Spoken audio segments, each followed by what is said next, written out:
थोडं तिथे तरी जाऊन यावं, पण ते बघताच मला धडकी बसली. माझ्या सावित्री माईच्या या वाड्याची अवस्था कसली. बघितलं तर तो पडका वाडा दिसला, पण तिथे सावित्री माईच्या संघर्षाचा लढा दिसला. तो पडका भिडे वाडा दिसला.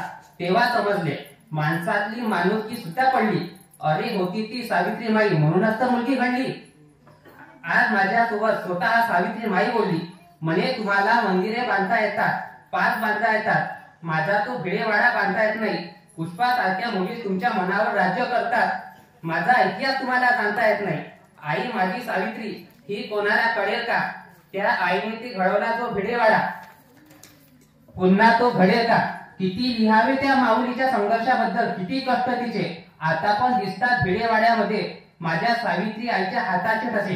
कधी कधी प्रश्न पडतो, आहे ना या समाजाला सावित्री आईच्या संघर्षाची जाण? मग त्या स्त्री शिक्षणाचे माहेरघर, मुलींची पहिली शाळा, पुण्यातील तो भिडेवाडा, याला का नाही मिळत त्याचा तो सन्मान? होय, आता तुम्ही तिथे स्मारक बांधून देता, पण तो भिडेवाडा का बरं पडका राहू देता? पुन्हा नव्याने तो भिडेवाडा उभा राहायला पाहिजे. मुलींची ती पहिली शाळा पुन्हा नव्याने सुरू व्हायला पाहिजे. मुलींची ती पहिली शाळा पुन्हा नव्याने सुरू व्हायला पाहिजे.